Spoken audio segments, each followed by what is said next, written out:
தேறினவர்களாகும்படிக்கு தேவனுடைய வார்த்தையை நமக்கு தெரிவிக்கிறார். அல்லேலூயா சொல்லுங்க.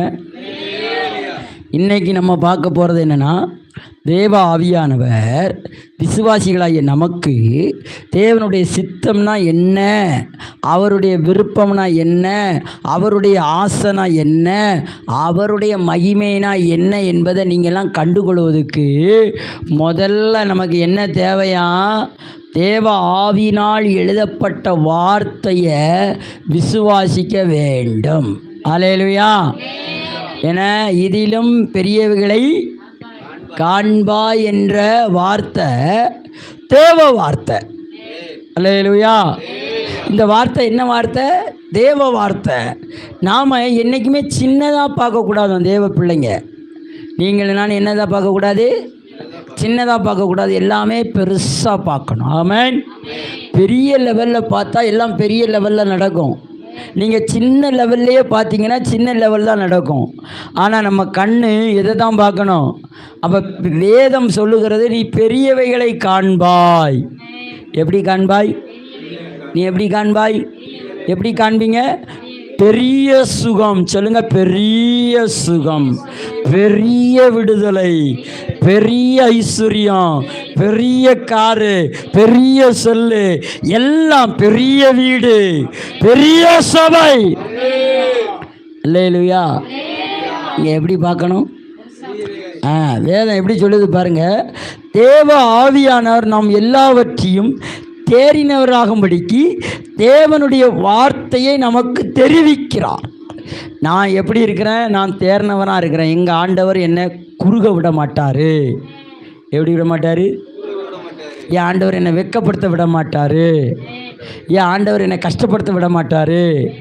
என் ஆண்டவர் எனக்கு எதுவுமே தீமை செய்ய மாட்டார். அல்லேலூயா. தேவன் தீமை செய்கிறவர் அல்ல. நல்லா தெரிஞ்சுக்கோ, தேவன் தீமை செய்கிறவர் அல்ல. வாயை திறந்து சொல்லுடா.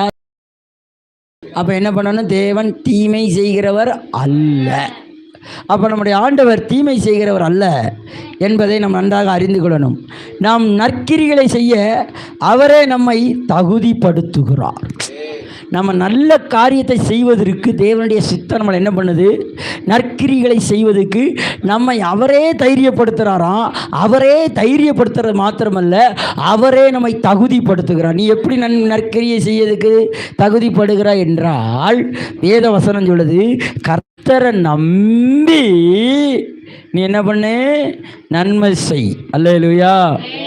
நீ நன்மையை யாரை நம்பி நன்மை செய்யணும்? அப்போ அது நம்மளை தகுதிப்படுத்துதா? தகுதிப்படுத்துதா? கர்த்தரை நம்பி உன் எதிராளியை நீ மன்னி, அது உன்னை தகுதிப்படுத்துதா? கர்த்தரை நம்பி உன் எதிராளியை ஆசீர்வதி, அது உன்னை தகுதிப்படுத்துதா இல்லையா? அப்போ நம்ம தகுதிப்படுத்துவதற்கு நற்கிரிகள் நமக்குள்ளே உண்டாகும்படிக்கு நீ யாரைத்தான் தேடணும்? வசனத்தை உறுதியாக பிடிச்சிக்கிடணும். வசனம் இல்லாத வாழ்க்கை செத்த வாழ்க்கை. அல்லேலூயா. உன் ஜெபத்தில் வசனம் இல்லாமல் இருந்தால் அந்த ஜெபம் செத்தது. அல்லேலூயா.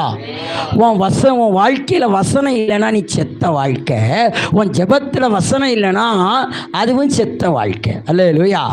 ஆனால் வசனத்தோடு கூட நாம் ஜெபிப்பது, நாம் துதிப்பது, நம்ம வாழுவது, நம்ம செய்வது எல்லாமே தேவன் விரும்புகிறார். ஆமென். ஆமென். அல்லேலூயா.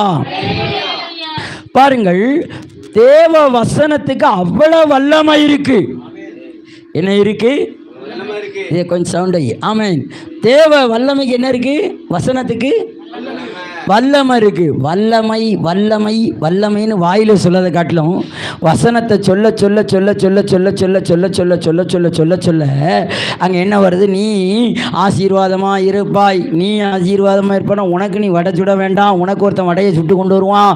நீ ஆணியே என்ன பண்ண வேண்டாம், செய்ய வேண்டாம், அவனே எல்லாத்தையும் செஞ்சு கொண்டு வந்துடுவான். இதுதான் நீ ஆசீர்வாதமாக இருப்பாய். இந்த வார்த்தையை நீ சொல்லிக்கொண்டே இருந்தனா எல்லாம் உனக்கு நல்லதாக நடக்கும். ஆனால் வசனத்தை ரொம்ப தெளிவாக தேவன் விரும்புகிறாரு. நீ வார்த்தையை பிடிச்சிக்கிட்டு அந்த வார்த்தையில் தகுதியாக ஆக ஆக ஆக ஆக ஆக ஆக உனக்கு எல்லாமே ஆகும். வசனத்தில் நீ தகுதி